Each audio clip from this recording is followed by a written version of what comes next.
What happens when your bank account, your ATM card, your entire financial identity is erased, right?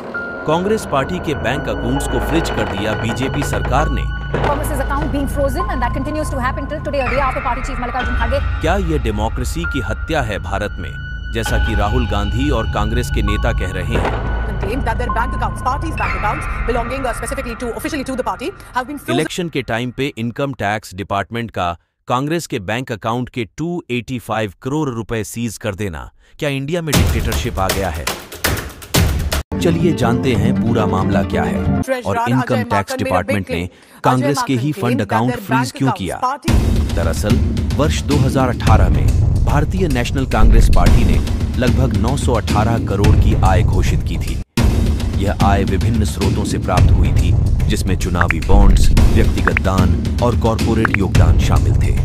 इस आय का एक हिस्सा आयकर विवाद के कारण आयकर विभाग द्वारा वसूली गई राशि में भी शामिल है, जिसकी कुल देयता 135 करोड़ थी। कांग्रेस पार्टी ने समय सीमा के भीतर रिटर्न दाखिल नहीं किया था, जिसकी अंतिम तारीख 30 सितंबर 2018 थी और इसे बढ़ाकर 31 दिसंबर 2018 तक कर दिया गया था। लेकिन पार्टी ने टैक्स नहीं भरा, इससे टैक्स पे इंटरेस्ट लगता गया और बढ़कर 155 करोड़ हो गए। कांग्रेस पार्टी धारा 13A से रिबेट लेने का दावा करती रही और टैक्स 2024 तक नहीं भरा। कांग्रेस पार्टी जब रिबेट लेने की बात कह रही थी, वो एक देश की बड़ी राजनीति पार्टी है और राजनीति पार्टी होने पे भारत के कानून के धारा 29A के अनुसार यदि कोई संगठन राजनीति पार्टी बनाती है तो उसे भारतीय कानून के धारा 30A के तहत अगर उसे पार्टी फंड मिलता है तो कोई भी टैक्स नहीं लगेगा।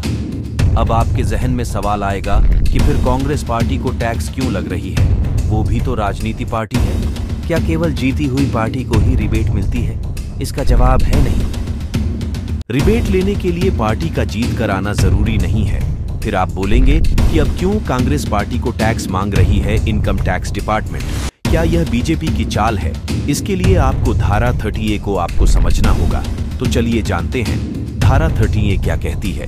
भारत में राजनीतिक पार्टियों को आयकर अधिनियम की धारा 30A के अनुसार 100% कर छूट प्राप्त होती है, बशर्ते वे कुछ शर्तों का पालन करें। इन शर्तों में शामिल हैं राजनीतिक पार्टी को धारा 29A के तहत चुनाव आयोग के साथ पंजीकृत होना चाहिए। पार्टी को 20,000 रुपए से अधिक के प्रत्येक डोनेशन का रिकॉर्ड रखना चाहिए, जिसमें डोनेट करने वाले व्यक्ति का नाम और पता शामिल हो। पार्टी के खातों का ऑडिट एक चार्टर्ड अकाउंटेंट द्वारा किया जाना चाहिए। राजनीतिक पार्टी को अपनी आय का विवरण चुनाव आयोग को प्रस्तुत करना होता है। यदि ये शर्तें पूरी होती हैं तो राजनीतिक पार्टियों को उनकी आय पर कोई कर नहीं देना पड़ता है। हालांकि अगर ये शर्तें पूरी नहीं होती तो उन्हें सामान्य निवासी व्यक्ति के समान इनकम पर टैक्स देना पड़ सकता है। अब जानते हैं कांग्रेस पार्टी ने क्या गलती की थी। दरअसल वर्ष 2018 में भारतीय नेशनल कांग्रेस पार्टी ने लगभग 918 करोड़ की आय घोषित की थी। यह आय विभिन्न स्रोतों से प्राप्त हुई थी, जिसमें चुनावी बॉन्ड्स, व्यक्तिगत दान और कॉरपोरेट योगदान शामिल थे। और धारा 30A के तहत पार्टी को अपना इनकम टैक्स रिटर्न में 20,000 से ऊपर के डोनेशंस को रिटर्न में डिक्लेयर करना था कि फंड किसके द्वारा मिली है, तभी उनको टैक्स की छूट मिल सकती थी। लेकिन पार्टी ने टैक्स फाइल करने की अंतिम डेट सितंबर 31 तक नहीं किया। फिर इनकम टैक्स डिपार्टमेंट ने नोटिस भेजा कांग्रेस को और रिटर्न फाइलिंग की डेट दिसंबर तक बढ़ा दी। लेकिन कांग्रेस पार्टी ने दिसंबर में भी रिटर्न फाइल नहीं की और पार्टी ने फरवरी 2019 में रिटर्न फाइल किया, जिससे जो छूट उन्हें मिलने वाली थी वो नहीं मिली। और आईटी डिपार्टमेंट ने 918 करोड़ की आय पे 138 करोड़ का टैक्स लगा दिया। कांग्रेस पार्टी ने 2024 तक टैक्स नहीं दिया और टैक्स पे इंटरेस्ट लगते गए और बढ़कर 215 करोड़ हो गए। फिर 12 फरवरी 2024 में इनकम टैक्स डिपार्टमेंट ने नोटिस भेजा और उनके अकाउंट के 215 करोड़ रुपया जो टैक्स के बन रहे थे उसको फ्रीज कर दिए। मतलब अब कांग्रेस केवल 215 करोड़ रुपए को यूज नहीं कर सकती थी। तब कांग्रेस ने अपने 215 करोड़ बचाने के लिए इसे सरकार का राजनीतिक हमला बताया है और इनकम टैक्स के हायर अथॉरिटी ITAT आयकर अपीलीय न्यायाधिकरण में जाकर अपील किया, लेकिन ITAT ने कांग्रेस के इस अपील को खारिज कर दिया और कहा टैक्स आपको देना होगा।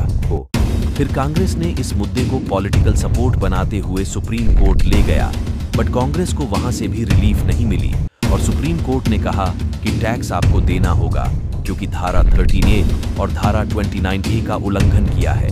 धारा 20A का उल्लंघन इस तरह से किया कि पार्टी ने 2018 में अपने पार्टी अकाउंट फंड को पर्सनल अकाउंट में ट्रांसफर कर, जिससे 29A के तहत राजनीति पार्टी के टैक्स फ्री होने का हक खत्म हो गया। और दूसरी गलती थी कि 989 करोड़ की डोनेशंस को आपने रिटर्न में नहीं दिखाया कि फंड कहां से आया है, जिससे धारा 13A का उल्लंघन हुआ और पार्टी ने रिटर्न टाइम से फाइल नहीं की, इसलिए उस पे टैक्स के साथ इंटरेस्ट भी लगता गया और 2018 से बढ़कर 2024 में यह 200 करोड़ हो गए। इनकम टैक्स डिपार्टमेंट ने कहा है कि अब वो कांग्रेस के पुराने फाइल भी खोलेंगे, जैसा कि कांग्रेस ने मामले को सुप्रीम कोर्ट तक ले गए थे। मामले की सच्चाई ये है कि इनकम टैक्स द्वारा केवल 215 करोड़ फ्रीज किया गया है जो IT डिपार्टमेंट का बनता है। बाकी के मनी को वो यूज कर सकते हैं और इतनी बड़ी पार्टी के पास केवल 215 करोड़ ही अकाउंट में नहीं होंगे। हजारों करोड़ में से केवल 215 करोड़ बचाने के लिए, साथ ही पॉलिटिकल सिंपैथी बटोरने के लिए कांग्रेस ने इतना हल्ला मचा रखा है। होप आप इस मामले को अच्छे से समझ गए होंगे।